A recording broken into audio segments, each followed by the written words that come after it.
and it's a result and performance that have left the press purring over City's style of football and squad options. We'll start this morning's media roundup with The Guardian's Daniel Taylor, who described City's strength in depth as frightening. By the time it was all done, Emery had become the first Arsenal manager to lose his opening game since Terry Neill took charge of a team that went down 1-0 to Bristol City at Highbury in August 1976, Taylor writes. It was the first time since 1936 that City have won back-to-back away matches against these opponents in the top division, and perhaps the most startling part, as far as the other title challengers are concerned, is that it was achieved with Kevin De Bruyne and Leroy Sané restricted to substitute roles, no place for Vincent Kompany or Nicolas Otamendi, and David Silva working on his fitness back in Manchester. It is a frightening level of squad depth. For now at least, Guardiola is going through his own period of experimentation.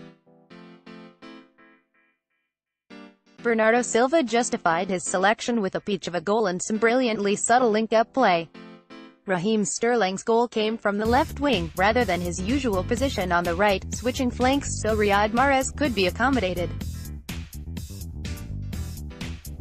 The fit again, Benjamin Mendy was among the game's outstanding performers, and, on this evidence, City's new central defensive partnership of John Stones and Aymeric Laporte will take some shifting.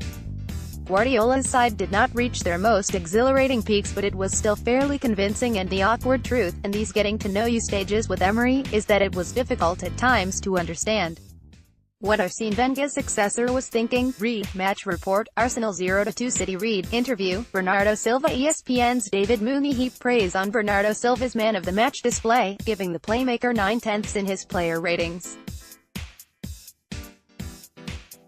Mooney writes, MF Bernardo Silva, 9, an underrated star in this team. The Portuguese showed a glimpse of what he's got to offer. His vision and passing were superb, and his finish was an absolute belter. A great start to the season and one to watch for a central position for sure. Martin Samuel, writing in the Mail, says there remains a significant gulf in class between the two sides. Sunday, August 12, 2018, 6:30 p.m. Timing everything for Bernardo Silva. Bernardo Silva felt the timing of his stunning strike against Arsenal was vital in the opening day Premier League victory.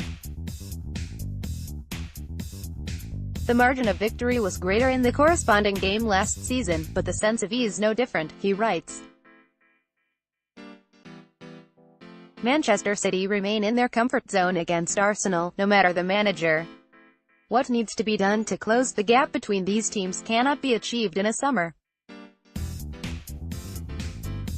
There remains no greater baptism for a Premier League manager than this fixture, with the possible exception of Manchester City away, and the scoreline ultimately flattered Arsenal. For City, it must have felt like slipping into a familiar pair of shoes. The teams met on 3 occasions last season, and City won and scored 3 each time. Had City needed 3 here, one imagines a third would have come. Sunday, August 12, 2018, 10:32 a.m. And, finally, ESPN's tactics expert Michael Cox has detailed some of the alterations Guardiola has made to his side for the new season, including new way of utilizing his wide players. Cox writes, Manchester City played with the same level of control and authority as last season, dominating possession throughout the game, pressing well and involving their forwards regularly. But Guardiola always attempts to evolve his tactics from season to season, and this felt like a slightly different City. Sunday, August 12, 2018, 6:37 p.m. Guardiola, Mendy is Mendy. Pep Guardiola believes that Benjamin Mendy's return to the squad will have a huge impact on City's season. Whereas last season Guardiola used advanced wingers stretching the play and going in behind, often with more conservative fullbacks, here his approach was different. Sterling was on the left cutting inside onto his right foot, Riyad Mahrez on the right drifting inside onto his left. In turn, the full-backs were more aggressive than last season, with Kyle Walker overlapping regularly. Benjamin Mendy, the archetypal, like a new signing, after missing almost his entire debut campaign through injury, sometimes overlapped and sometimes drifted inside to form a midfield diamond. The latter tactic actually proved more effective, creating obvious 1-versus-1 battles for Sterling versus Hector Bellerin, on one occasion cutting inside and slamming home the opener. The second goal came from a traditional Mendy overlapping run followed by a clever pull ball to Silva, who smashed the ball into the top corner. That's all for today's Media Roundup. Stay with us throughout the day as we bring you more reaction to our winning start to the season, Sunday, August 12, 2018, 6:18 p.m.